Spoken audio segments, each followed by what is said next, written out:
Moinabad tension, అధికారుల్లో భయం పుట్టిస్తున్న phone tapping case, నాటి ఫామ్ హౌస్ ఆపరేషన్ లో పాల్గొన్న ఆఫీసర్లు ఆందోళన, ఆడియో వీడియో రికార్డ్ స్కెచ్ వివరణపై గుబులు, ముందుగానే లీక్ చేయడం పైన ఎంక్వైరీ, అంతా రాధాకిషన్ రావు పర్యవేక్షణలో జరిగిందన్న టాకు, కస్టడీలో మొత్తం బయటపడుతుందనే ఆందోళన. మొయినాబాద్ కేసు సిలికి ఈ ఫోన్ ట్యాపింగ్ కేసు సిలికి మొయినాబాద్కి అంటుకుంది.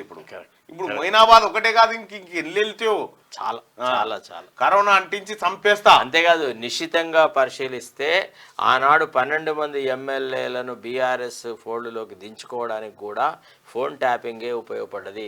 ఎమ్మెల్యేలు తమలో తాము మాట్లాడుకుంటున్నప్పుడు ఇట్లా నాకు ఆఫర్ వచ్చింది అంటే నాకు ఆఫర్ వచ్చింది, మనం పోదామా, పోతే ఏం జరుగుతుంది, జిల్లాలలో ఏం జరుగుతుంది, నియోజకవర్గంలో ఎట్లా జరుగుతుంది, ప్రజలు వ్యతిరేకిస్తే ఏం చేసుడు అని వాళ్ళు మాట్లాడుకున్న మాటలన్నీ విని ఎవరికైతే ధైర్యం ఉందో వాళ్ళందరితో మాట్లాడి స్వతహా మెయిన్గా ఏంటంటే సబితా ఇంద్రారెడ్డిని ట్రాప్ చేయాలన్న ఆలోచనతోనే సబితా ఇంద్రారెడ్డి ద్వారా మొత్తం రాజకీయ తతంగం అంతా నడిపినాడు కేసీఆర్.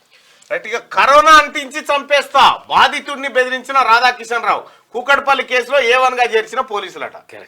కరోనా అంటించి చంపేస్తానట రాధాకిషన్ రావు. అవును అవును, దీనికి ఏదైనా వేరేది అంటించి పెద్దది అంటించి చంపేయాలి. నీ దొంగ రాధాకిషన్ కు అస్వస్థత ఉంచి ఉన్నాడు, పీకితే పీకిండా, ఎవరికెక్కడికి వచ్చిండు రాధాకిషన్ అస్వస్థతతో. ఇప్పుడు జనానికి ఏమైనా ఆందోళన ఉన్నది?